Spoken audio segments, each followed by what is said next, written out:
Para eso nos planteamos cuatro objetivos, cuatro etapas fundamentales. Primero, entender cuáles son las estructuras dominantes de comercialización. Segundo, identificar las modalidades de comercialización más dinámicas, qué es lo que está surgiendo, cuál es asociado a las cadenas de valor y demás, qué es lo nuevo. Y bueno, y hacer una lectura de cómo es la participación de los pequeños productores de agricultura familiar en esos mecanismos. Analizar las políticas existentes y bueno, como final identificar algunos lineamientos de política pública y privada. Algunos emprendimientos y algunos de los casos que analizamos hay iniciativas privadas que se puede aprender también tanto para el diseño de política pública como privada. Los casos son en Uruguay carne vacuna y frutales de hoja caduca. Voy a explicar un poco la fundamentación por qué elegimos los casos. En Paraguay almidón de mandioca y caña de azúcar. El marco conceptual.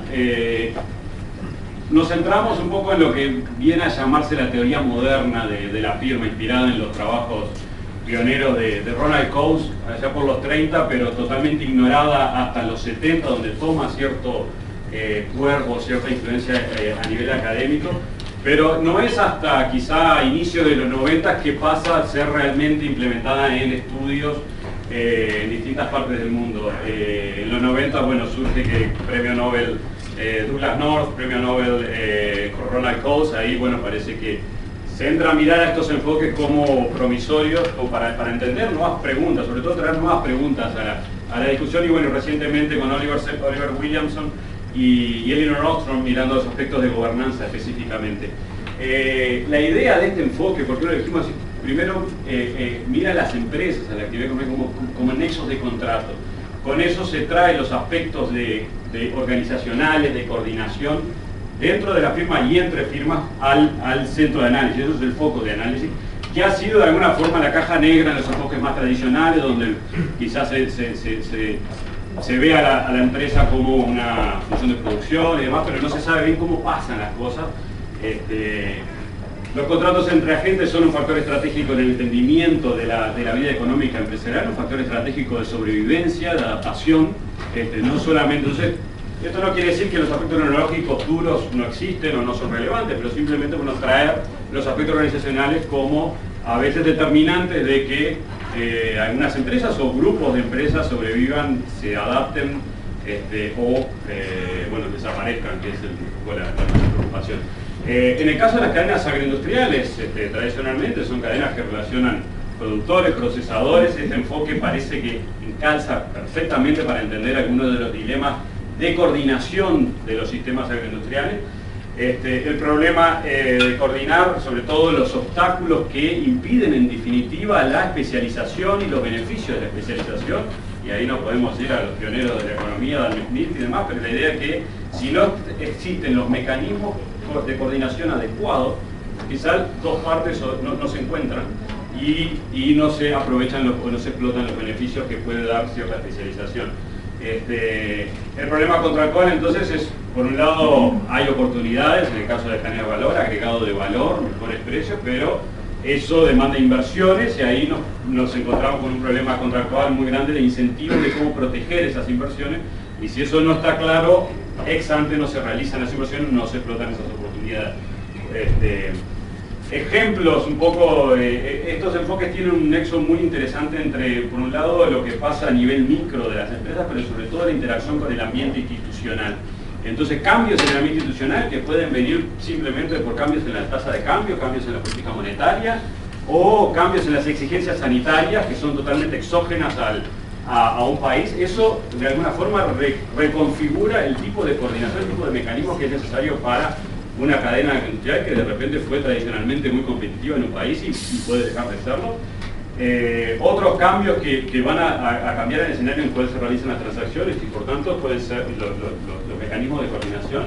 Son cambios en la preferencia de los consumidores. En los últimos 20 años los consumidores no son los mismos, los consumidores demandan otras cosas. La capacidad de adaptación es un test muy importante que han tenido todas las empresas en general, a nivel agroindustrial, y bueno, las empresas familiares en particular. Siguiendo con el marco conceptual, los mecanismos de coordinación, la idea es reducir los costos de transacción entendidos en sentido amplio, no apenas los costos de transporte o comercialización estrictamente, pero sí los costos de cuando una transacción se realiza, el costo de búsqueda de información, de realizar el acuerdo, de proteger el acuerdo para que eso, lo que se acordó se cumpla, y costos ex post de adaptación.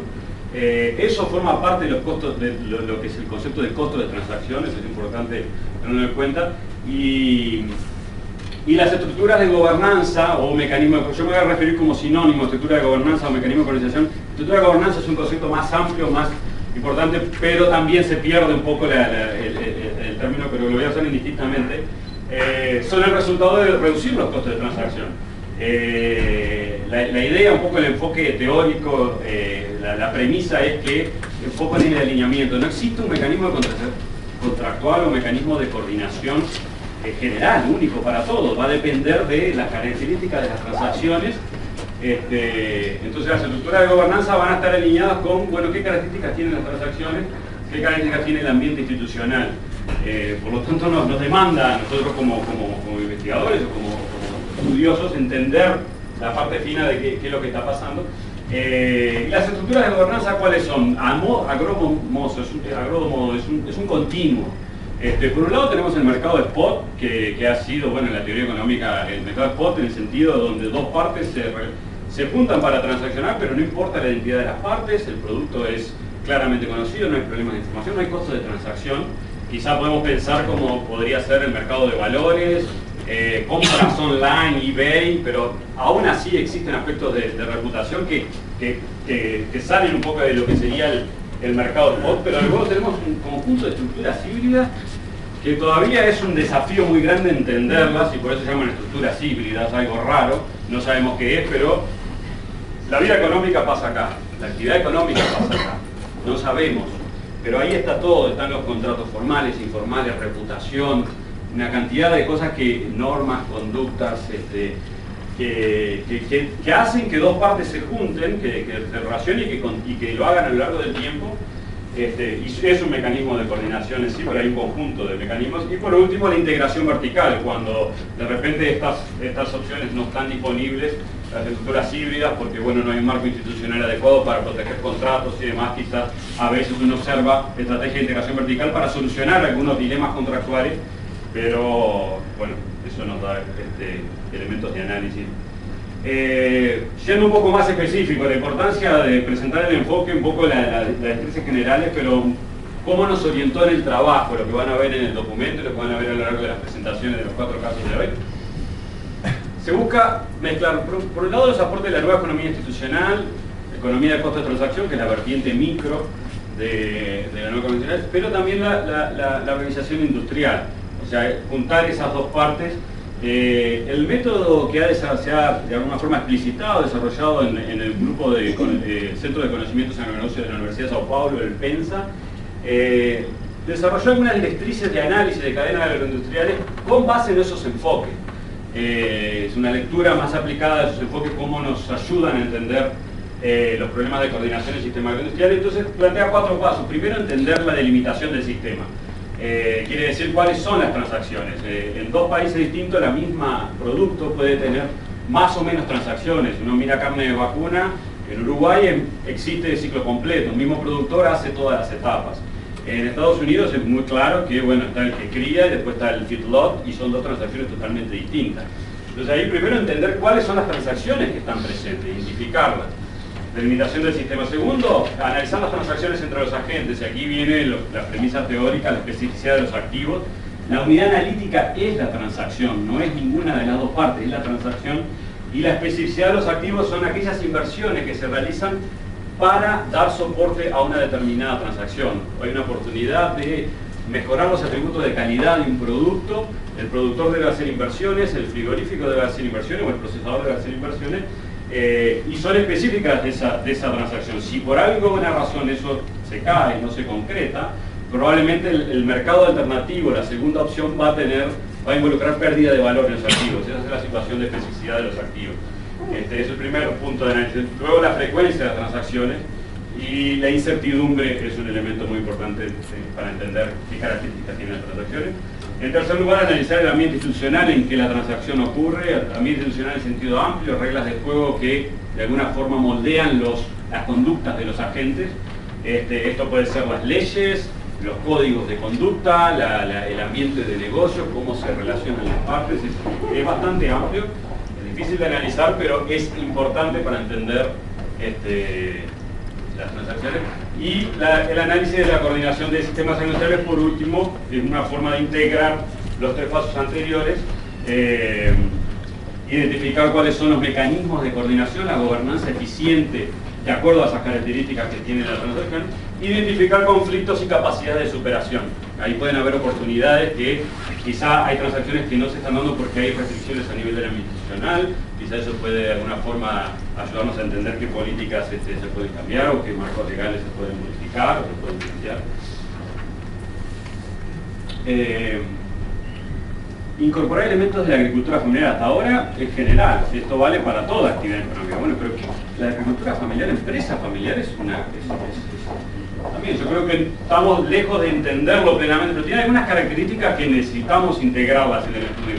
Primero, el trabajo, la administración de los medios de producción y la propiedad de los productos no tienen clara división, no está claro.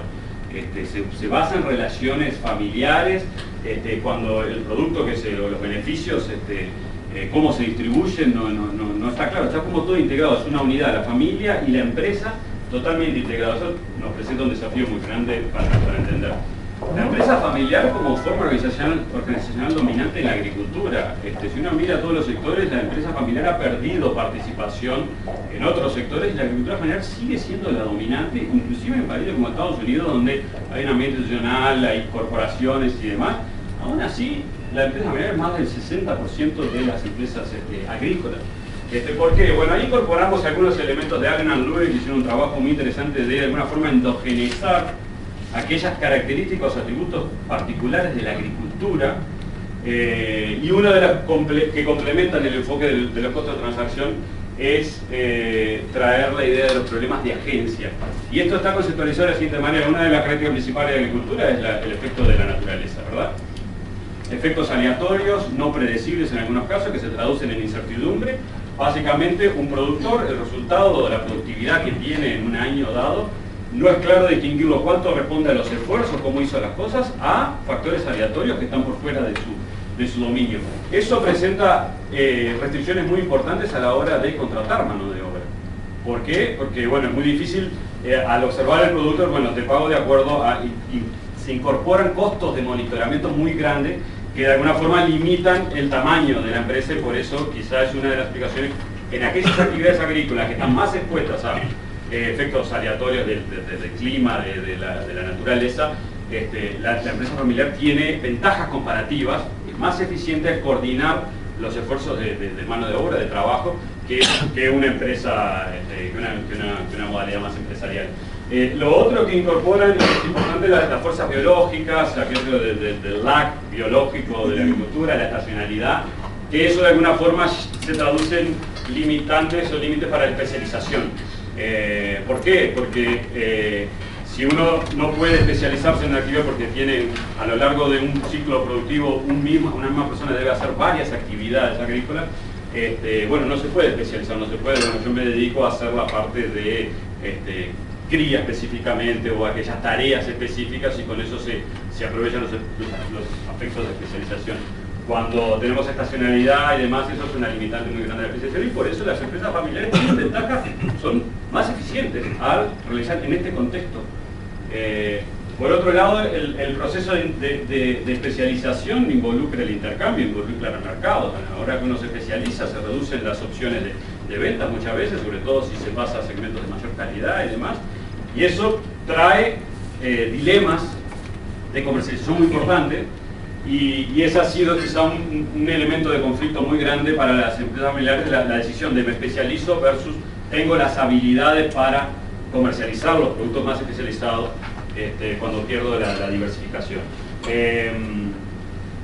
Entonces la idea central es analizar la importancia para la inclusión de los pequeños productores en las cadenas de valor modernas, el énfasis en los mecanismos de coordinación y las dificultades para inserción al mercado. Pero hemos convencido que este enfoque de alguna forma nos ayuda a entender estas preguntas que nos planteamos. Y los casos analizados de los 4 van a seguir este esquema, un poco de limitar las transacciones, entender cuáles son las transacciones para esa cadena en particular, analizar el ambiente institucional y organizacional, analizar las transacciones en detalle entre productores y procesadores y hacer una lectura específica de cómo es la inserción de los pequeños productores o la agricultura familiar en esas transacciones y a partir de ese análisis derivar algunas recomendaciones. Yo les presento ahora carne vacuna en Uruguay y frutales de hoja caduca. Primero, la producción familiar en Uruguay.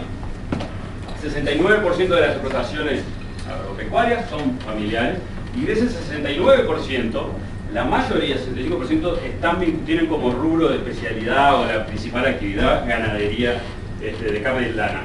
De aquí se sustenta, se fundamenta por qué carne vacuna. Uruguay es una cadena predominante, 65% del valor bruto de producción, 20% de la exportación, es una cadena muy relevante, pero a su vez para la agricultura familiar es extremadamente relevante y por tanto es uno de los casos elegidos.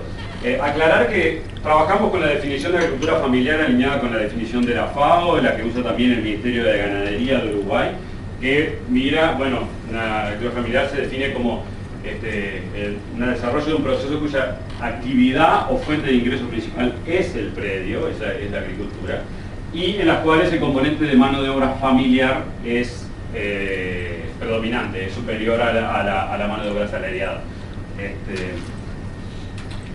El otro caso que elegimos, fruticultura, si bien es un sector menos importante en números absolutos, en términos de la participación de productores, de pequeños productores, es un sector que tiene características totalmente distintas. La carne vacuna viene en un proceso de expansión, ustedes van a ver un poco en el análisis, no me quiero anticipar, pero fruticultura ha sido la agricultura familiar ha sido más amenazada, ha perdido participación y aún así el 80% de los productores totales son productores familiares, por eso elegimos fruticultura para complementar un sector que es distinto, que tiene problemas diferentes y a su vez que tiene una trayectoria diferente, y en eso creímos que podía dar elementos de análisis que complementan el caso de carne vacuna. Como dije, carne de vacuna es un sector muy importante, esto es con características generales.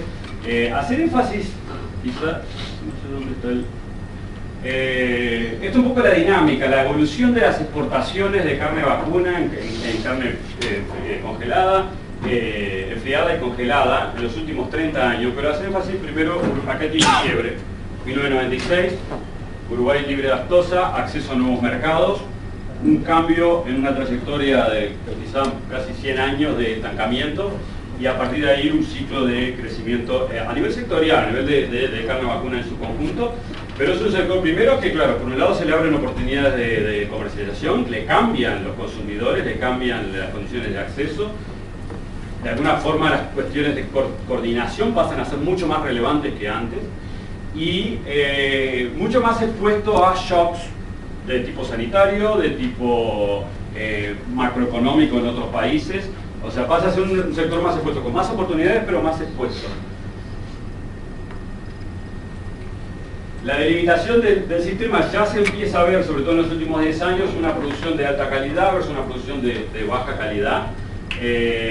La transacción entre productores y procesadores tiene a grosso modo dos mecanismos de coordinación, uno es directo y otro es vía intermediarios. 50% de las transacciones van vía intermediario, esto es un número elevado. Sabemos poco el papel que juega el intermediario, entendemos poco, la teoría nos ayuda poco, es un desafío que tenemos. Si uno va a campo, el intermediario es aquel que mata a los productores, que es una especie de demonio. Yo lo tiendo a mirar como si existe, y 50% de las transacciones son coordinadas, este agente que está coordinando la mitad de las transacciones en Uruguay en carne vacuna, yo le doy el crédito de que está agregando valor, está dando algo, está proveyendo algo. Hay que entenderlo mejor si lo queremos bypassear, si lo queremos, pero hay que entenderlo muy bien, cuál es el papel que juega el intermediario. Y luego el directo, es el productor y el procesador negociando la venta directamente, y dentro de él, bueno, aparecen otras formas contractuales como contratos formales, acuerdos de comercialización, yo voy a presentar algunos, reputación y demás, que han aumentado en los últimos 10 años.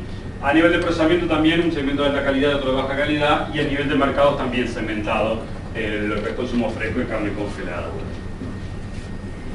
Esta es la parte dinámica, lo que ha pasado en los últimos 10 años. Surgen, esto es inédito, acuerdos de comercialización entre grupos de productores y frigoríficos. Hay de todo, hay grupos, hay emprendimientos estrictamente privados, grupos que tenían una acumulación organizacional de coordinación horizontal que lograron pasar a coordinación vertical con el frigorífico.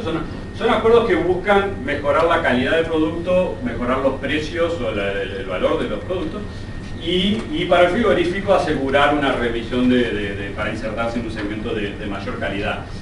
Algunos de estos grupos ya tienen más de 10 años y han continuado en el tiempo, ese es el énfasis que quiero hacer. Esto no es una cosa esporádica, esto parece que llegó para quedarse y se va expandiendo poco a poco. De nuevo, no sabemos bien cómo pasa esto, cómo se forma un grupo y cómo hacen contrato con la industria. Nos parece muy bonito, pero a la hora de replicarlo presenta desafíos enormes. Hay mecanismos de conexión vía marca, también las tradicionales carne Angus, carne Hereford, eran grupos de productores que tenían una asociación y lograron adaptarse para aprovechar ciertas oportunidades de mercado.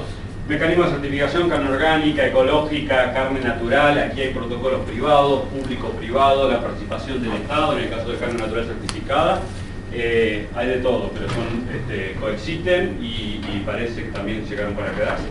También hay carne a corral, o sea, productores con frigoríficos para terminación. Y también hay experiencia de integración vertical. Hubo un caso muy interesante en Uruguay de una cooperativa de productores que hizo un frigorífico, compró un frigorífico y durante años fue el principal exportador de Uruguay. Un caso muy exitoso en una región que yo ahora les voy a mostrar el mapa. Ahora pasó a manos privadas, nuestros amigos brasileños han llegado con buenos capitales y bueno, han hecho una oferta muy atractiva.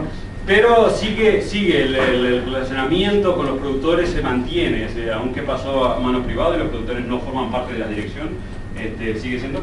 Y ahora más recientemente engorde a corral de los frigoríficos se integran verticalmente hacia atrás. Eso también se observa. Hacer énfasis en uno de los casos que es este frigorífico que fue una cooperativa, el pool, que se llama Plan Pastura Suplementación, surge en el 2004, se mantiene. Y lo voy a describir en más detalle, pero la idea es darle a los productores financiamiento para mejorar las pasturas, la suplementación, mejorar la productividad y el pago es a nivel de comercialización, o sea que se solucionan dos talones de Aquiles para el financiamiento y la cuestión de comercialización. Esto ha sido muy exitoso. 50% de los productores que participan de este plan son pequeños, en Uruguay es menos de 500 hectáreas, es considerado un pequeño productor de acuerdo y está alineado con la definición que mencioné anteriormente. La inserción de la productor familiar en el caso de carne vacuna, los pequeños productores. Aquí hicimos una comparación pequeña versus grande, fue un análisis exploratorio, pero con algún pequeño análisis estadístico, pero podemos decir con seguridad recurren con mayor frecuencia a consignatarios, 58% versus 48%, y esa diferencia es estadísticamente significativa, es diferente. O sea que el pequeño productor se relaciona vía consignatarios con el frigorífico, vía intermediario, concentran sus ventas en un número menor de frigoríficos y en un radio menor, medido en kilómetros lineales, 136 kilómetros versus 163. Comercializan ganado en promedio de menor calidad y valor. En caso de carne se mide mucho por la edad, por el momento en que llega el ganado a faena. Se puede decir que hay cierto rezago en la inserción de pequeños productores en términos de calidad y condiciones de comercialización.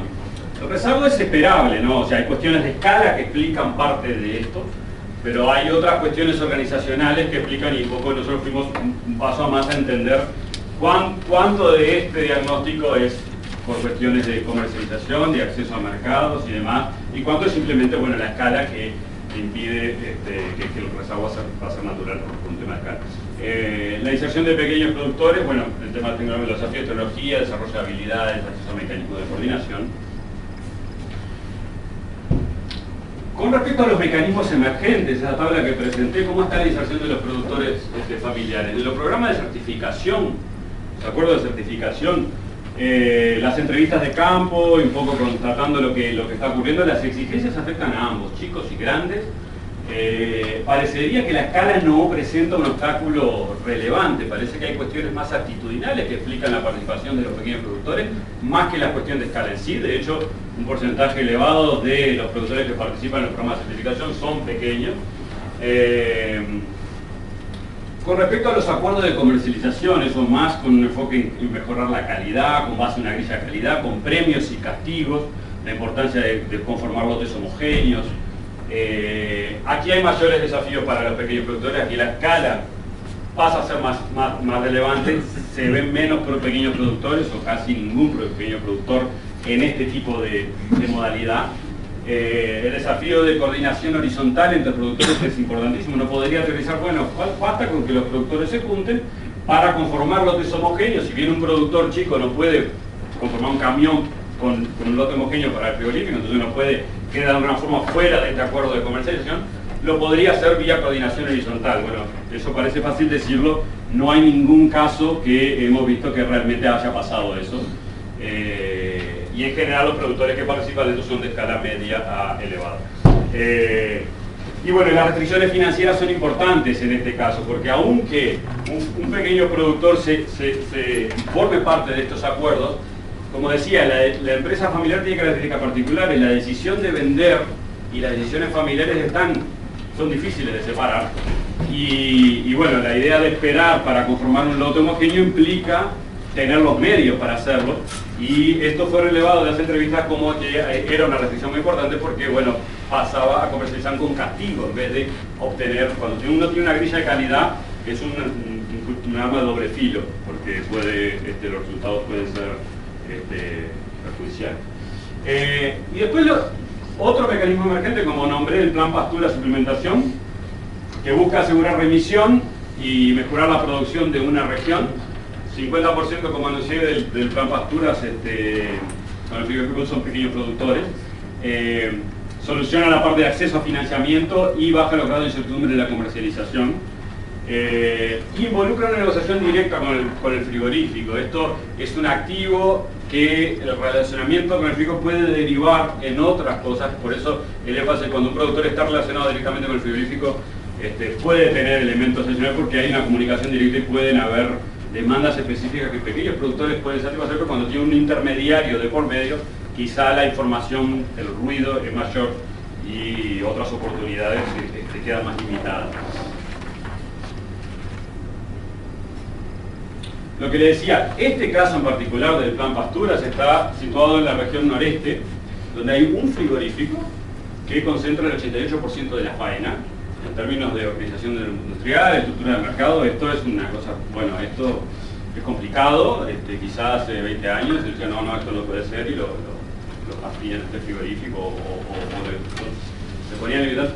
Pero el punto es que justamente estas experiencias surgen en esas, pero también es parte del histórico de ser una cooperativa, de relacionamiento con los productores. Con esto quiero decir, es una provocación de que la estructura del mercado es importante y a veces nos da elementos, bueno, donde puede haber problemas, pero no necesariamente, tenemos que entender mucho más. No es lo mismo un frigorífico, una trayectoria de cooperativa, que una empresa que se instala con fines estrictamente de ganancia.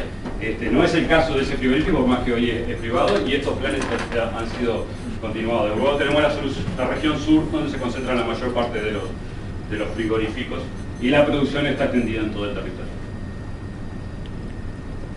Yo no sé dónde estoy apuntando con esto, pero no sale.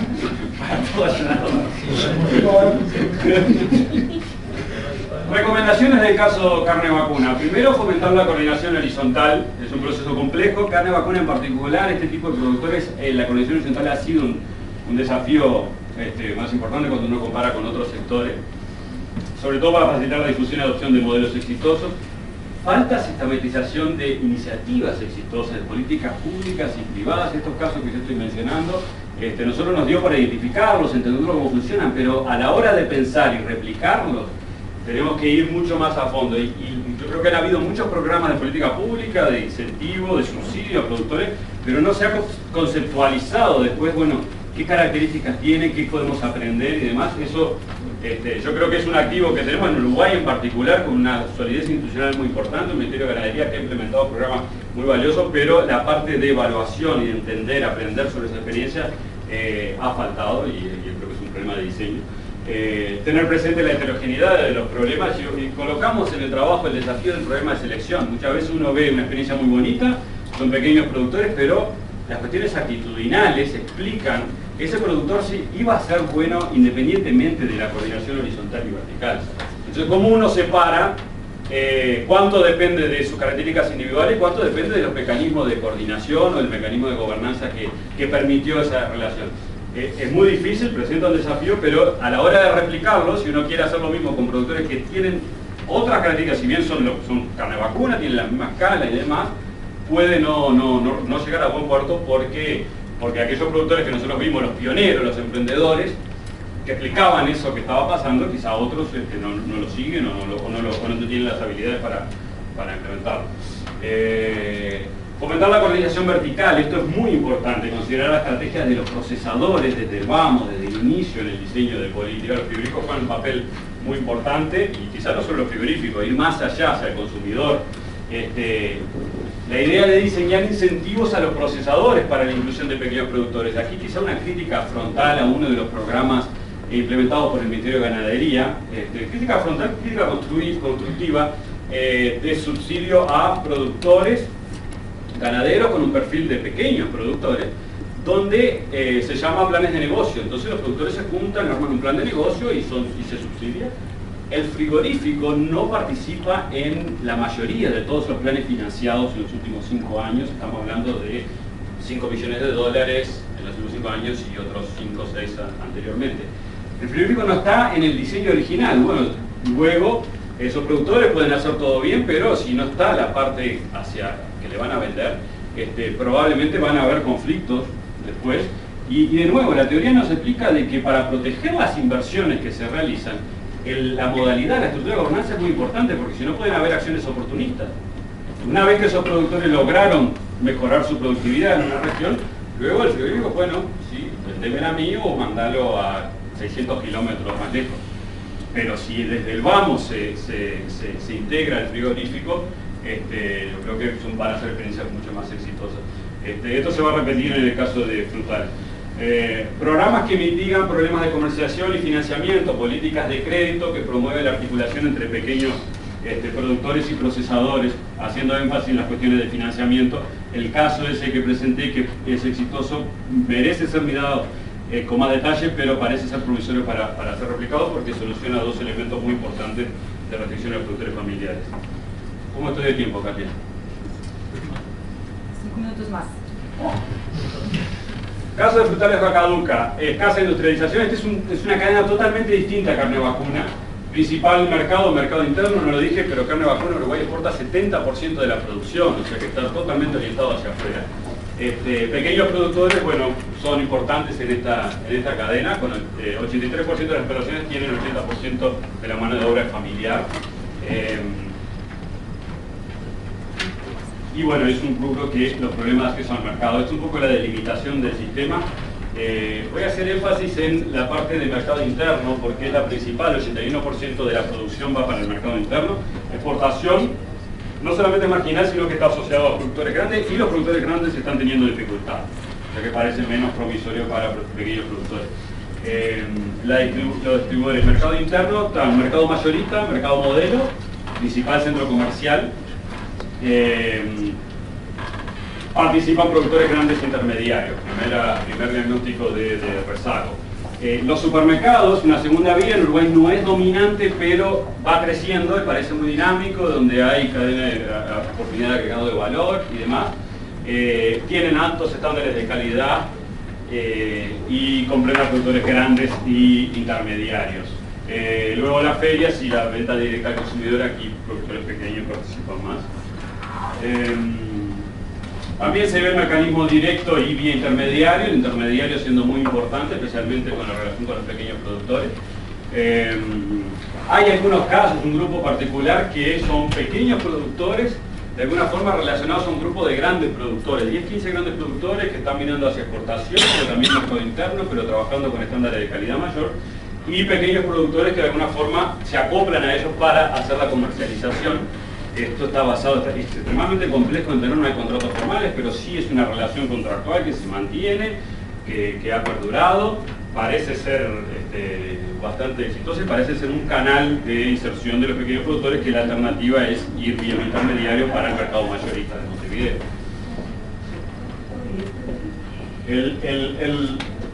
La delimitación del sistema agroindustrial del mercado interno, que es el principal destino, también hay venta directa, principalmente mayores y productores grandes e intermediarios. Quizá pasar ya a la parte de los pequeños productores, cómo están en este contexto, cómo están en esta cadena y la inserción de los pequeños productores. En los últimos 10 años tenemos datos. Uruguay tiene la ventaja de tener datos generados por el Ministerio de Ganadería o la estructura estatal, que son muy valiosos, en mi opinión, escasamente explotados. Hay mucho valor ahí que no ha sido analizado por parte muchas veces de los propios funcionarios del Ministerio, pero hay datos. En el caso de carne vacuna, trabajamos con datos de población, o sea, de todos los productores, no es ni siquiera una muestra. En el caso de frutales de Rocaduca trabajamos con una encuesta anual, pero obtenemos la posibilidad de tener 10 años. Claramente las cuestiones organizacionales y de coordinación no forman parte de desarrollamiento, hay que hacer un esfuerzo muy grande de conectarlos, pero existen datos robustos. Los productores residen en el predio, tienen poca educación, muy bajo porcentaje tiene asistencia técnica, muy bajo porcentaje lleva registro, mayores dificultades de acceso a crédito, predomina la estrategia de diversificación. Esto es una tensión natural en los pequeños productores, pero en particular aquí es la diversificación versus la especialización. Ha habido menor reconversión tecnológica. Esta es una cadena que en los últimos 10-15 años ha cambiado mucho en términos tecnológicos, y aquí hay un rezago importante de los pequeños productores. Poca coordinación horizontal, problemas para trabajar en grupo. Y en el periodo de los últimos 10 años, de alguna forma, la participación en el número de predios ha disminuido, en el caso de los pequeños productores.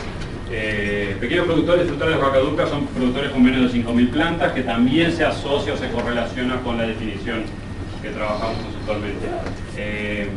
La producción también, la participación de la producción ha disminuido, o sea que hay un claro diagnóstico de rezago en producción, en tecnología y en aspectos de comercialización. ¿Cómo está la inserción de los pequeños productores? Primero, el pequeño productor vende casi exclusivamente al mercado interno, y lo hace vía intermediario o venta directa en feria. Resulta muy restrictivo, muy costoso llegar al mercado mayorista. No son los principales proveedores de supermercados, aquí pueden haber oportunidades, pero actualmente no lo son, y hay algunos indicadores que pueden participar en cadenas de mayor valor. Hay experiencias que se pueden catalogar como exitosas de producción integrada y orgánico, dos protocolos distintos de producción ambientalmente responsable, que si bien existe la acumulación, se ha mantenido, permiten la coordinación entre horizontal. La parte de comercialización, sobre todo hacia adelante, ha sido el talón de Aquiles.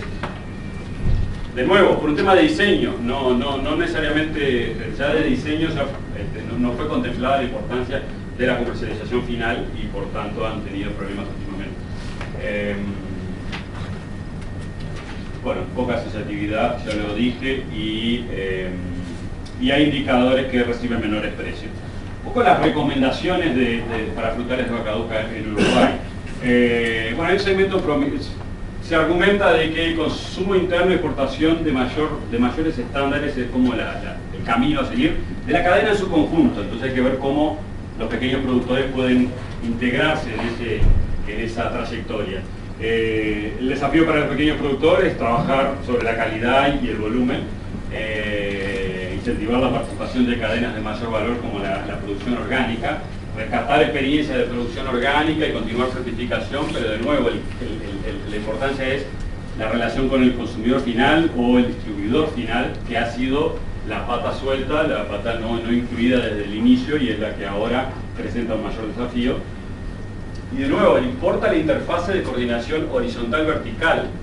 Esto yo creo que es la principal recomendación de esto, porque ha sido un debe en el diseño de política, y tanto pública como algunos emprendimientos privados. Esto de producción integrada es una cosa público-privada, facultad, INIA, Instituto de Investigación, no es simplemente el Ministerio de Ganadería y Agricultura. O sea que la idea es incentivos para que el distribuidor final, los supermercados, participen de modelos inclusivos de producción familiar. Vemos casos en otro lado donde la inclusión del pequeño productor en la góndola del supermercado es un elemento que agrega valor y demás, pero bueno, la idea es pensar los incentivos para que el distribuidor final se incorpore esto como se incorpore en esta estrategia. El papel del intermediario, de nuevo, entenderlo bien para fortalecer el relacionamiento vertical a la hora de, si se quiere eliminarlo o fortalecerlo.